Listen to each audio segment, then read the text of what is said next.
Hello friends, this is Poonam and welcome to Subira study points. तो friends, आज हम बात करेंगे बच्चा एक समस्या समाधान तथा एक वैज्ञानिक अन्वेषक के रूप में। तो चलिए फ्रेंड्स, शुरू करते हैं और बात करते हैं समस्या के बारे में। यानी कि अगर हम बात करें समस्याओं की, तो समस्याएं सभी के लाइफ में आती हैं और मनुष्य उन समस्याओं से निपटने के लिए कुछ न कुछ समाधान भी निकाल लेते हैं। तो ठीक उसी तरीके से बच्चों के लाइफ में भी समस्याएँ आती हैं, और जब समस्याएँ आती हैं तो बच्चे उनका समाधान ढूंढते हैं, बट वह अभी इस योग्य नहीं होते कि समस्याओं को आसानी से या अच्छे से सॉल्व कर सकें। तो हमें क्या करना है कि बच्चों को समस्याओं का समाधान करने योग्य बनाने के लिए उनका सर्वांगीण विकास करना चाहिए, जिससे कि वह सभी प्रकार की परिस्थितियों या समस्याओं से निपट सके। उसके अलावा अगर हम बात करें बच्चा एक वैज्ञानिक अन्वेषक के रूप में, तो जब बच्चों के अंदर ऐसी क्षमता विकसित हो जाती है कि वे अपनी समस्याओं का सॉल्यूशन खुद ही ढूंढ लेते हैं, या जो भी उनके लाइफ में समस्याएं आ रही हैं या ऐसी कोई परिस्थिति आती है, तो वह अपने अनुभवों के आधार पर या फिर जो कुछ भी उन्होंने सीखा है उसके आधार पर वह उनसे निपट लें, समस्याओं का समाधान कर लें। जब ऐसी क्षमता उनके अंदर विकसित हो जाएगी तो उनके अंदर वैज्ञानिक अन्वेषक के गुण विकसित होने लगते हैं। इसके अलावा हमें क्या करना है कि बच्चों में वैज्ञानिक अन्वेषक गुणों को और अधिक विकसित करने के लिए उनके सामने छोटी छोटी समस्याओं को रखना चाहिए, ताकि वे उन समस्याओं पर विचार करें, उन समस्याओं के समाधानों को खोजें। तो इस तरीके से एक बच्चे में वैज्ञानिक अन्वेषक के गुण और अधिक विकसित होंगे।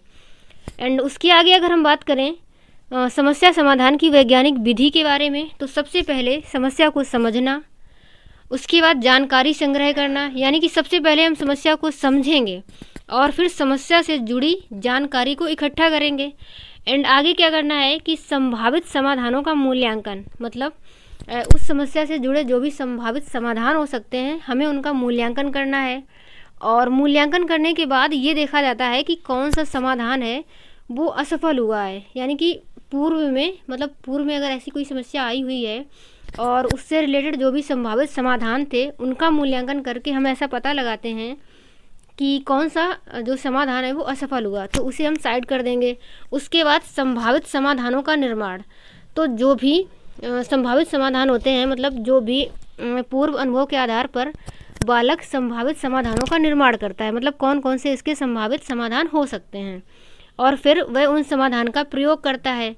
और प्रयोग करने के बाद संभावित समाधानों का परीक्षण, यानी कि जो भी उसने समाधानों को प्रयोग किया है तो वह परीक्षण के दौरान ये जानता है कि कौन सी सबसे बेहतर विधि रही, और फिर इसके बाद वह निष्कर्ष पर पहुंचता है। यानी कि जो भी सबसे बेहतर विधि होती है उसका वह उपयोग समस्या को समाधान करने के लिए प्रयोग करता है।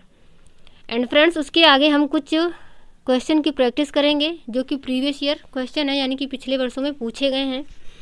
तो यहाँ पर पहला क्वेश्चन है, इरफान खिलौनों को तोड़ता है और उसके पुर्जों को देखने के लिए उन्हें अलग अलग कर देता है, तो ऐसी कंडीशन में आप क्या करेंगे? तो यहाँ पर कुछ ऑप्शन हैं।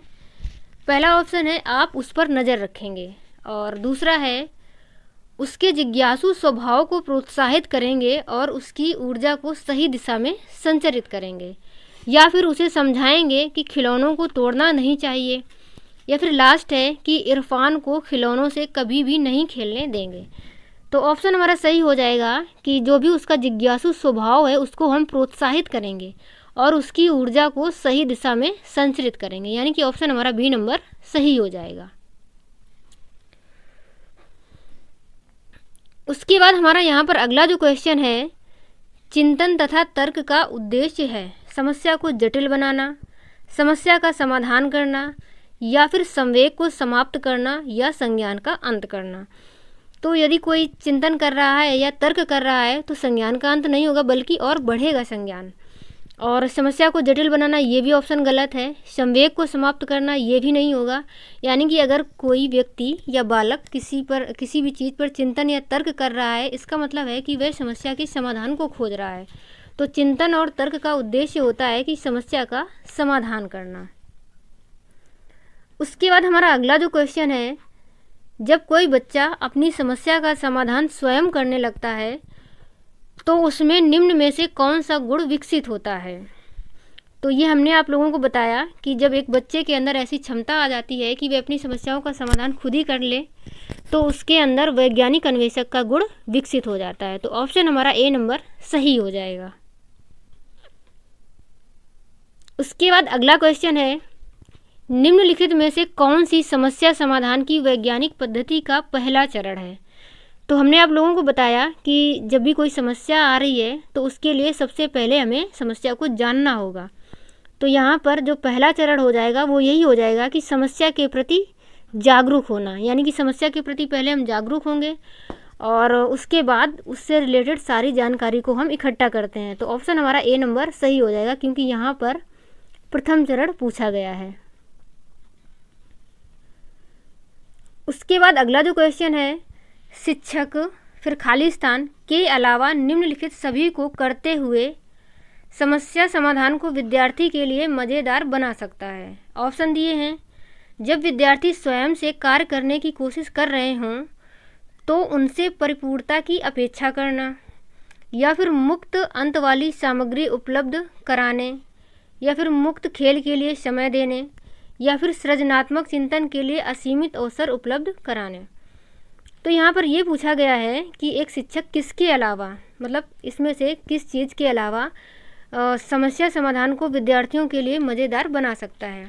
तो यहाँ पर जो ए नंबर दिया हुआ है, यहाँ पर लिखा है जब विद्यार्थी स्वयं से कोई कार्य करने की कोशिश कर रहे हैं तो उनसे परिपूर्णता की अपेक्षा करने, यानी कि विद्यार्थी कोई कार्य कर रहे हैं यही बहुत बड़ी बात है, बट हमें उनसे परिपूर्णता की अपेक्षा नहीं करनी है क्योंकि वो अभी बच्चे हैं, वो प्रयास कर रहे हैं, यही बहुत बड़ी बात है। तो ऑप्शन हमारा ए नंबर सही हो जाएगा, यानी कि इसके अलावा ये सारी चीज़ें हैं जो समस्या समाधान को विद्यार्थियों के लिए मज़ेदार बना सकती हैं।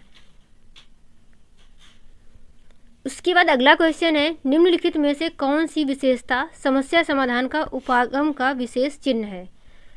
ऑप्शन है, सही उत्तर प्राप्त करने का सामान्यतः एक उपागम होता है।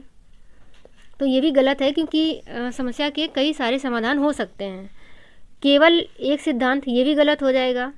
समस्या कथन में संकेत अंतर्निहित रूप में दिया होता है, यानी कि जो भी समस्या होती है तो उसमें संकेत अंतर्निहित रूप में दिया होता है, यही ऑप्शन हमारा सही हो जाएगा।